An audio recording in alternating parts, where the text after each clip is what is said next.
ದಶಗ್ರೀವಚ್ಛಿದಂ ಶಾಪಾನ್ಮಣಿಗ್ರೀವವಿಮೋಚನಂ ಸ್ವನಾಮಗ್ರಹಣಾದೇವ ನಿರಸ್ತಗ್ರಹ ವಿಗ್ರಹಂ ವೃಂದಾವನಗತಂ ವಂದೇ ಬ್ರಹ್ಮರುದ್ರೇಂದ್ರವಂದಿತಂ ಸ್ವಾಂತಸ್ಥಾನಂತಶಯ್ಯಾಯ ಪೂರ್ಣಜ್ಞಾನರಸಾರ್ಣಸೆ ಉತ್ತುಂಗವಾಕ್ತರಂಗಾಯ ಮಧ್ವದುಗ್ಧಾಬ್ಧಯೇ ನಮಃ. ಗುರುಮಖಿಲಗುಣಜ್ಞಂ ಸದ್ಗುಣೈಕಾಧಿವಾಸಂ ಶಮದಮಪರಿನಿಷ್ಠಂ ಸತ್ವನಿಷ್ಠಂ ವರಿಷ್ಠಂ ಸಕಲಸುಜನಶಿಷ್ಟಂ ನಿತ್ಯನಿರ್ಧೂತಕಷ್ಟಂ ಹಯಮುಖಪದನಿಷ್ಠಂ ಮಾಂ ಭಜಂತು ಪ್ರಪನ್ನಾಃ. ಶ್ರೀಗುರುಭ್ಯೋ ನಮಃ. ಹರಿ ಓಂ. ಪಾರ್ಥಸಾರಥಿಯ ಸನ್ನಿಧಾನಕ್ಕೆ ಸಾಷ್ಟಾಂಗ ನಮಸ್ಕಾರಗಳನ್ನು ಸಲ್ಲಿಸಿ, ಸತ್ಯಸಂಧರಿಂದ ಪ್ರತಿಷ್ಠಿತರಾದಂಥ ಮುಖ್ಯ ಪ್ರಾಣದೇವರ ಸನ್ನಿಧಾನಕ್ಕೆ ಪುನಃ ಪುನಃ ಸಾಷ್ಟಾಂಗ ನಮಸ್ಕಾರನ ಸಲ್ಲಿಸಿ, ಯಾಕೆ ನಾನು ಮೊದಲ ಬಾರಿ ಬರ್ತಾ ಇದ್ದೇನೆ. ನಂತರ ಪ್ರಾಣದೇವರ ಪ್ರತಿಷ್ಠಾ ಮಾಡಿದರೆ ಪೂಜೆ ಯಾರು ಮಾಡಬೇಕು ಅಂತ, ಅದಕ್ಕೆ ಅಪರೋಕ್ಷ ಜ್ಞಾನಿಗಳಾದವರು ಯಾರು ಪ್ರತಿಷ್ಠಾ ಮಾಡುತ್ತಾರೋ ಒಂದು ರೂಪದಿಂದ ನಿತ್ಯವೂ ಅಲ್ಲಿ ಬಂದು ಪೂಜಾ ಮಾಡಿಕೊಂಡು ಹೋಗ್ತಾರೆ ಅಂತ ಹಿರಿಯರ ಮಾತು.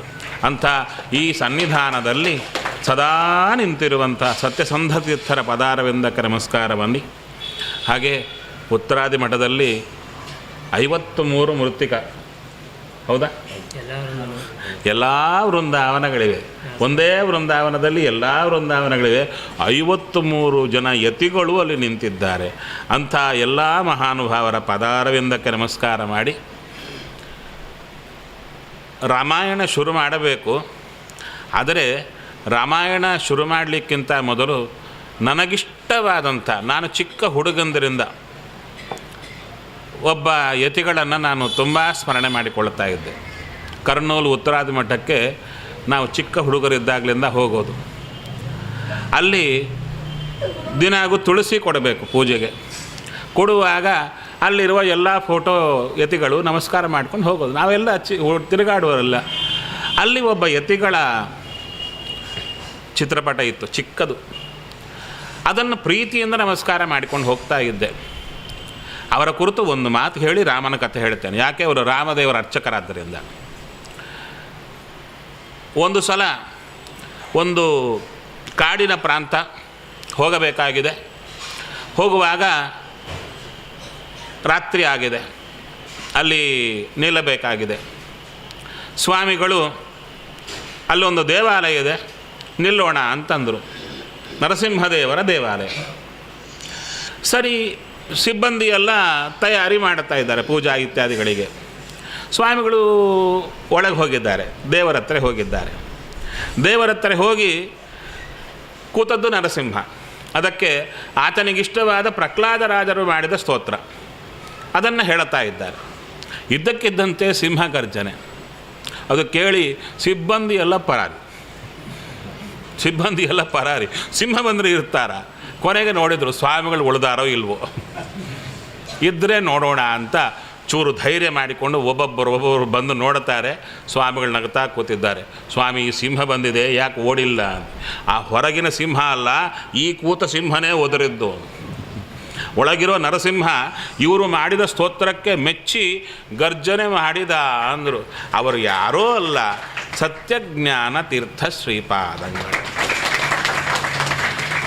ಈ ಬಿಸಿಲಲ್ಲಿ ನಾವು ಸಾಮಾನ್ಯ ಎಲ್ಲಿಗೂ ಬರಲ್ಲ. ಬೆಂಗಳೂರು ಬಿಟ್ಟು ಎಲ್ಲಿಗೂ ಚೆನ್ನೈ ಅಂತೂ ಕನಸಲ್ಲೂ ಬರಲ್ಲ. ಅಂಥದ್ದು ನಾನು ಚೆನ್ನೈಗೆ ಬರಲಿಕ್ಕೆ ಕಾರಣ, ಹೋದ ಸಲ ನಾನು ಇಲ್ಲಿ ಬಂದಿದ್ದೆ. ಒಂದು 3 ದಿವಸ ಇಲ್ಲಿ ಪ್ರವಚನ ಆಗಿತ್ತು. ನಮ್ಮ ವಿದ್ಯಾಶ್ರೀಶತೀರ್ಥರು ಇರುವಾಗ ಇಲ್ಲಿ ಪ್ರವಚನ ಆಗಿತ್ತು. ಆದ ಮೇಲೆ ನನಗೆ ಗೊತ್ತಿದ್ದಿಲ್ಲ. ಕೊನೇ ದಿವಸ ಗೊತ್ತಾಯಿತು ಸತ್ಯಜ್ಞಾನ ತೀರ್ಥರ ವಿಶೇಷ ಸನ್ನಿಧಾನ ಇಲ್ಲಿದೆ ಅಂತ. ನಾನು ಬೆಚ್ಚಿ ಬಿದ್ದೆ. ಯಾಕೆಂದರೆ ನನಗಿಷ್ಟವಾದ ಗುರುಗಳವರು. ರಾಜಮಹೇಂದ್ರಿಗೆ ಓಡಿ ಹೋಗ್ತಾ ಇದ್ದೆ. ಆದರೆ ಅವರು ಹಸ್ತೋದಕಕ್ಕೆ ಇಲ್ಲಿ ಬರ್ತೇವೆ ಅಂತ ಹೇಳಿದ್ದು, ಅವರ ಸನ್ನಿಧಾನ ಇದ್ದದ್ದು ಗೊತ್ತಿಲ್ಲ.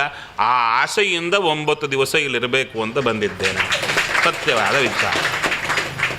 ಸರಿ, ಇನ್ನು ಅವರು ಪೂಜೆ ಮಾಡಿದ ರಾಮಚಂದ್ರನ ಒಂದು ಗುಣವನ್ನು ಚಿಂತನೆ ಮಾಡಿ ಇವತ್ತು ಶುರು ಮಾಡುತ್ತೇನೆ. ಎಲ್ಲ ಪಟ್ಟಾಭಿಷೇಕದ ಸಂದರ್ಭ. ರಾಮಚಂದ್ರ ಎಲ್ಲರಿಗೂ ಹೇಳಿದ, ಯಾರ್ಯಾರಿಗೆ ಏನೇನು ವರ ಬೇಕೋ ಕೇಳಿ, ಎಲ್ಲರಿಗೂ ಸಮೃದ್ಧಿಯಾಗಿ ಕೊಡುತ್ತೇನೆ ನಾನು. ರಾಮಚಂದ್ರ ಅವನು ಕೊಡಬೇಕು ಅಂತಿದ್ರೆ ಏನು ಅಸಾಧ್ಯ. ಆವಾಗ ಒಂದು ಮಾತು ಹೇಳಿದ ರಾಮಚಂದ್ರ, ನೀವೆಲ್ಲ ನನಗೆ ಸಹಾಯ ಮಾಡಿದ್ದೀರಾ, ಸೀತೆ ನನಗೆ ಸಿಗಲಿಕ್ಕೆ ಕಾರಣ ನೀವೆಲ್ಲ ಸಹಾಯ ಮಾಡಿದ್ದಕ್ಕೆ ನನಗೆ ಸೀತೆ ಸಿಕ್ಕಿದ್ದಾಳೆ. ಆದ್ದರಿಂದ ನೀವು ಕೇಳಲಿಕ್ಕೆ ಅಧಿಕಾರ ಇದೆ, ನಿಮಗೆ ಏನು ಬೇಕಾದರೂ ಕೇಳಬಹುದು. ಮೋಹ ಕೊಡುವುದರಲ್ಲಿ ದೇವರಿಗೆ ಮೀರಿದವರು ಯಾರಿಲ್ಲ. ಎಲ್ಲರಿಗೂ ತಲೆಗೆ ಬಂತು, ನಾವು ರಾಮಚಂದ್ರನಿಗೆ ಸಹಾಯ ಮಾಡಿದ್ದಕ್ಕೆ ರಾಮಚಂದ್ರ ಈಗ ಸೀತೆಯನ್ನು ಪಡ್ಕೊಂಡ, ಸೊ ನಮಗೆ ಅಥಾರಿಟಿ ಇದೆ ಏನಾದರೂ ಕೇಳಲಿಕ್ಕೆ ಅಂತ ಎಲ್ಲರೂ ಕೇಳಿದರು. ಕೊನೆಗೆ ಉಳದದ್ದಿಬ್ಬರೇ, ಏನೂ ಕೇಳದೆ ಉಳದದ್ದಿಬ್ಬರು. ಒಬ್ಬರು ಜಾಂಬವಂತ, ಇನ್ನೊಬ್ಬರು ಹನುಮಂತ. ಅದರಲ್ಲಿ ರಾಮನಿಗೆ ಗೊತ್ತು ಜಾಂಬವಂತನ ಪರಿಸ್ಥಿತಿ, ಯಾಕೆಂದರೆ ಎಲ್ಲರೆದುರಿಗೆ ಕೇಳಬಾರದು, ಒಳಗೆ ಕೇಳಬೇಕು ಅಂತಿತ್ತು. ಅದಕ್ಕೆ ಜಾಂಬವಂತ ಹೇಳು. ಏನಿಲ್ಲ ಸ್ವಾಮಿ, ನಂಗೆ ಗೊತ್ತಯ್ಯ, ಒಳಗೆ ಹತ್ತಿರ ಬಾ, ಏನು ಬೇಕು? ಏನೂ ಇಲ್ಲ, ನಿನ್ನ ಪರಾಕ್ರಮ ನೋಡಿದ ಮೇಲೆ ಯುದ್ಧ ಮಾಡಬೇಕು ಅಂತಿದೆ ನಿನ್ನ ಜೊತೆಗೆ ಅಂತ ಕೇಳಿಕೊಂಡ. ಅದು ಕೃಷ್ಣಾವತಾರದಲ್ಲಿ ರಾಮಚಂದ್ರ ಪೂರ್ತಿ ಮಾಡಿದ. ಆದರೆ ಇನ್ನೊಬ್ಬರು ಉಳಿದರು, ಹನುಮಂತನನ್ನು ಕೇಳ್ತಾನೆ ರಾಮಚಂದ್ರ. ಹನುಮಂತ, ನೀನು ಯಾಕೆ ಕೇಳಿಲ್ಲ? ಎರಡು ಕಾರಣ ಕೊಡುತ್ತಾನೆ ಹನುಮಂತ. ನನಗೇನು ಬೇಕಾಗಿಲ್ಲ ನಿನ್ನಿಂದ, ನೀನೇ ಬೇಕು, ನಿನ್ನಿಂದ ಏನೂ ಬೇಡ, ಅದಕ್ಕೆ ನನಗೇನು ಬೇಡ. ಎರಡನೇ ಕಾರಣ ರಾಮಚಂದ್ರ, ನೀನೇನು ಹೇಳಿದ್ದು, ನಮ್ಮಿಂದಾಗಿ ಸೀತೆ ನಿನಗೆ ಸಿಕ್ಕಿದ್ದು ಅಂತ ಹೇಳಿದ್ದೆಲ್ಲ, ಅದಕ್ಕೆ ಕೇಳಿಲ್ಲ. ಯಾಕೆ? ನಿಮ್ಮಿಂದ ಸಿಕ್ಕಿದ್ದಲ್ಲ. ಅವಾಗ ಹೇಳುತ್ತಾರೆ, ಅಯ್ಯ ನಮಗೆ ಇನ್ನೂ ನೆನಪಿದೆ. ಏನು? ರಾವಣನ ಮೂಲಬಲ ಬ್ರಹ್ಮದೇವರು ಕೊಟ್ಟಂಥ ಅಪಾರ ಮಹೌಘ ಅದೆಷ್ಟು ದೊಡ್ಡದು ಅಂದರೆ ಬಾಯಿಂದ ಹೇಳಲಿಕ್ಕೆ ಸಾಧ್ಯವಿಲ್ಲ ಅಂತಾರೆ. ಅಂಥ ಭೀಕರವಾದಂಥ ರಾಕ್ಷಸರ ಸಮೂಹ ಬ್ರಹ್ಮದೇವರು ಕೊಟ್ಟರೆ ಅದು ಇಡ್ಲಿಕ್ಕೆ ಜಾಗ ಇಲ್ಲಿ, ಊಟಕ್ಕೆ ಜಾಗ ಇಲ್ಲಿ ಅಂದರೆ ಅವರನ್ನು ಬ್ರಹ್ಮದೇವರು ವರದಿಂದ ಚಿಕ್ಕ ಜಾಗದಲ್ಲಿ ಜಸ್ಟ್ ಜಾಮ್ ಪ್ಯಾಕ್ ಮಾಡಿದಂತೆ ಇಡಲಿಕ್ಕೆ ವರ ಕೊಟ್ಟರು. ಅವರೆಲ್ಲ ಕೂತಿದ್ರು. ಇನ್ನೇನು ನಾಳೆ ಸಾಯಬೇಕು ರಾವಣಾಸುರ, ಅವಾಗಂದ ನಾನೇ ಹೋಗ್ತಾ ಇದ್ದೆ, ನೀವ್ಯಾಕೆ, ನೀವು ಹೋಗಿ ಅಂದ. ಅದಕ್ಕೆಲ್ಲರೂ ಯುದ್ಧಕ್ಕೆ ಬಂದರು. ಎಷ್ಟು ಜನ ಇದ್ದಾರೆ ಅಂದರೆ, ಕಪಿಗಳ ಸೈನ್ಯದ ಸುತ್ತು 4 ಕಡೆಯಿಂದ ಸಮುದ್ರ ಉಕ್ಕೇರಿ ಬಂದರೆ ಹೇಗೆ ಬರಬೇಕೋ ಹಾಗೆ ಬರ್ತಾ ಇದ್ದಾರೆ. ಅದನ್ನು ನೋಡಿ ಕಪಿ ಸೈನ್ಯವೆಲ್ಲ ಹೆದರಿ ಹೋಗ್ತಾ ಇದೆ. ಕೊನೆಗೆ ಏನಾಯಿತು ಗೊತ್ತೋ? ಎಲ್ಲ ಕಪಿಗಳು ಓಡಿದರು. ಎಲ್ಲಿ? ಕಟ್ಟಿದ ಸೇತುವೆಯನ್ನು ದಾಟಿ ಆಚೆ ದಡದಲ್ಲಿದ್ದಾರೆ. ಯಾರ್ಯಾರು? ಹನುಮಂತನೂ ಇದ್ದನಂತ. ಹನುಮಂತ ಇದ್ದ. ಯಾಕೆ ಅಂದರೆ ರಾಮನ ಬಲ ಇವರಿಗೆ ತೋರಬೇಕು ಅಂತ ಹನುಮಂತನೂ ಬಂದಿದ್ದ. ಸರಿ, ರಾಮ ಒಬ್ಬನೇ ಉಳಿದ. ಎಲ್ಲ ಸೈನಿಕರೇ ಇವರು ರಾಕ್ಷಸರಿದ್ದಾರೆ. ಅವಾಗ ಹೇಳ್ತಾರೆ, ಇವನಿಗೆ ಅವ ರಾಮ, ಅವನಿಗೆ ಇವ ರಾಮ. ಒಂದು ಕ್ಷಣದಲ್ಲಿ ಸ್ವಾಮಿ ನೋಡಿದ, ಈಗ ನಾನು ಮನುಷ್ಯನಂತೆ ಇರಬಾರದು ಅಂತ ಹೇಳಿ ಎಲ್ಲರಿಗೂ ರಾಮನೇ ತೋರ್ತಾ ಇದ್ದಾನೆ. ಎಲ್ಲರೂ ಖಡ್ಗ ಪ್ರಹಾರ ಮಾಡುತ್ತಾರೆ. ಎಲ್ಲರೂ ಎದುರಿಗೆ ರಾಮಚಂದ್ರ ಕಾಣಿಸಿದ, ಎಲ್ಲರೂ ಖಡ್ಗ ಪ್ರಹಾರ ಮಾಡಿದರೆ ಒಂದೇ ಕ್ಷಣದಲ್ಲಿ ಎಲ್ಲರೂ ಸತ್ತು ಹೋದರು. ಆವಾಗ ಹನುಮದಾದಿಗಳು ಬಿಗದಪ್ಪಿ ಆನಂದಿಸಿದರು ಅಂತ ಹೇಳಿದರಲ್ಲ, ಅದನ್ನು ಹನುಮಂತ ಹೇಳ್ತಾ ಇದ್ದಾನೆ. ಕೆಂ ಕಪಯ ಸಹಾಯ, ಹೇ ರಾಮಚಂದ್ರ, ನಿನಗೆ ಸೀತೆಯನ್ನು ಪಡೆಯಲಿಕ್ಕೆ ನಾವು ಸಹಾಯವೇನಯ್ಯ? ನಾವು ಸಹಾಯವಲ್ಲ, ನೀನು ನಮ್ಮಲ್ಲಿ ನಿಂತು ಈ ಯಾತ್ರೆಯನ್ನು ಮಾಡಿಸಿದ್ದು ಅಂತ ಹೇಳಿದ ಹನುಮಂತನ ಸನ್ನಿಧಾನದಲ್ಲಿ ನಾವಿದ್ದೇವೆ. ಎಷ್ಟು ನಿರಹಂಕೃತತ್ವ ಅಂದರೆ, ಭಗವಂತನೇ ನಮ್ಮಲ್ಲಿ ನಿಂತು ಎಲ್ಲವನ್ನ ಮಾಡಿಸಿದ ಅಂತ ಆ ವಿಶೇಷ ಅನುಸಂಧಾನ ಯಾರಿಗೆ ಸತತ ಇರುತ್ತೋ, ಯಾರಿಗೆ ಅಹಂಕಾರದ ಒಂದು ಚೂರು ಸ್ಪರ್ಶವೂ ಆಗೋದಿಲ್ಲವೋ ಅಂಥವರನ್ನು ಹನುಮಂತ ಅಂತ ಕರೆದರು. ಅವರನ್ನು ರುಜುಗಣಸ್ಥರು ಅಂತ ಕರೀತಾ ಇದ್ದಾರೆ. ಅಂಥ ಹನುಮಂತನ ಚರಿತ್ರೆ, ಅದರ ಜೊತೆಗೆ ಆ ಹನುಮಂತನಿಂದ ಉಪಾಸ್ಯನಾದ ರಾಮಚಂದ್ರನ ಚರಿತ್ರೆ ನಾಳಿಂದ ನಾವು ಕೇಳಲಿಕ್ಕಿದ್ದೇವೆ. ಹೌದಲ್ಲವೋ? ನಾಳೆಯಿಂದ ನೋಡೋಣ.